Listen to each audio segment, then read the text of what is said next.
김홍일 방통위원장이 끝내 방송장악 쿠데타를 기도하고 있습니다.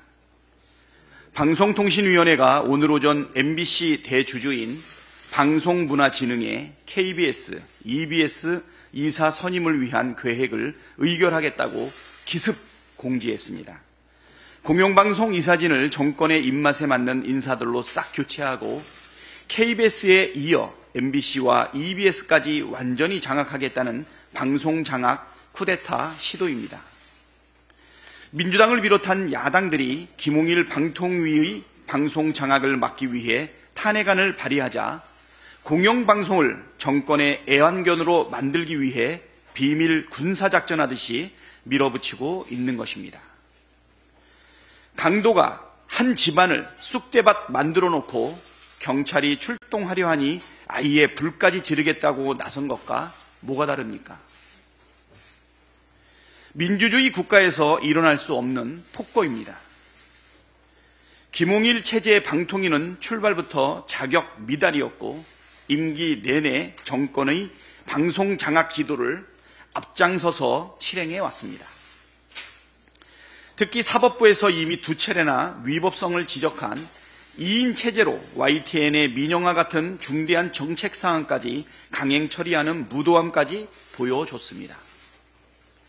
2인 체제 의결 행위는 5인의 상임위원으로 구성하고 상임위원 2인 이상의 요구로 위원장이 회의를 소집하며 제적위원 과반수의 찬성으로 의결하도록 규정한 방통위법 제4조 제1항, 제13조 제1항 및 제2항을 위반한 것으로 원천 무효입니다. 민주당은 김홍일 방통위의 방송장악 쿠데타 기도에 취할 수 있는 모든 조치를 취하도록 하겠습니다.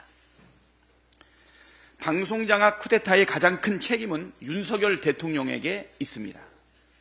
윤석열 대통령은 아무 이유 없이 야당이 지명한 방통위원 임명을 1년 넘게 거부하면서 위법적인 2인 체제를 만든 장본인입니다.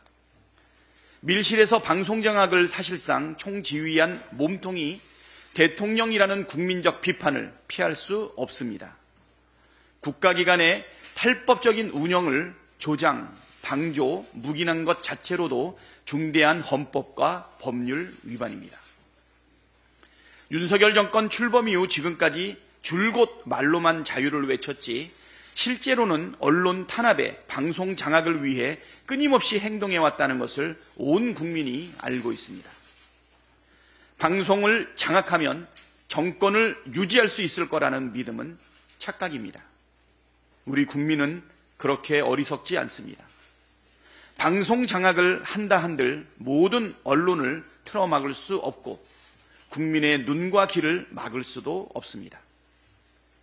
해병대원 순직 사건 수사 외압에 직접 개입한 흔적과 정황들을 지울 수도 없을 뿐더러 김건희 여사가 관여한 것 아니냐는 의혹을 덮을 수도 없습니다. 오히려 성남 민심을 폭발시키는 기폭제가 될 것입니다. 윤석열 대통령 탄핵을 요구하는 국회 청원에 동의하신 국민이 35만 명을 훌쩍 넘은 것만 봐도 그 사실을 알 수 있습니다. 어제 하루 사이에만 15만 명이 청원에 동참했고 이 속도대로라면 조만간 100만 명을 넘길 것으로 예측됩니다. 김홍일 방통위의 불법적 방송 장악 쿠데타가 윤석열 정권에 대한 국민적 분노를 더 키우고 있습니다.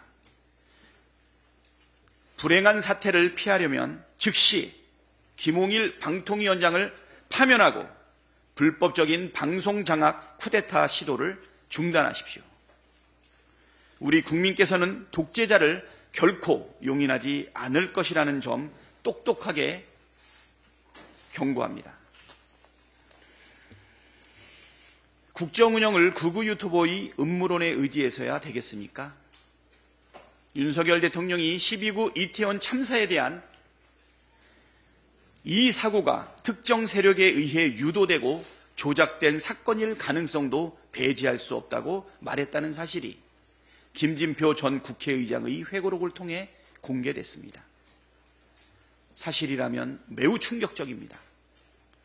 국민의 생명과 안전에 무한 책임을 져야 할 대통령이 극우 유튜브가 떠드는 아무 말 음모론에 경도되는 것도 모자라 사실로 굳게 믿고 국정 운영을 하고 있었다는 것이기 때문입니다. 대통령실은 이 내용에 대해 부인하고 있지만 참사 이후 윤석열 대통령이 보인 비정상적인 행보를 보면 김진표 전 의장의 회고록의 내용이 사실일 가능성이 매우 높이 보입니다. 대통령실의 해명만 듣고 그냥 넘어가기 어렵습니다. 윤석열 대통령이 직접 입장을 밝혀야 합니다. 정말 그렇게 말했는지, 정말 그렇게 생각하고 있었는지 국민 앞에 분명하게 밝히길 바랍니다. 아울러 지금도 극우 유튜브 시청을 하고 있는지 명백히 밝히기를 바랍니다. 이상입니다.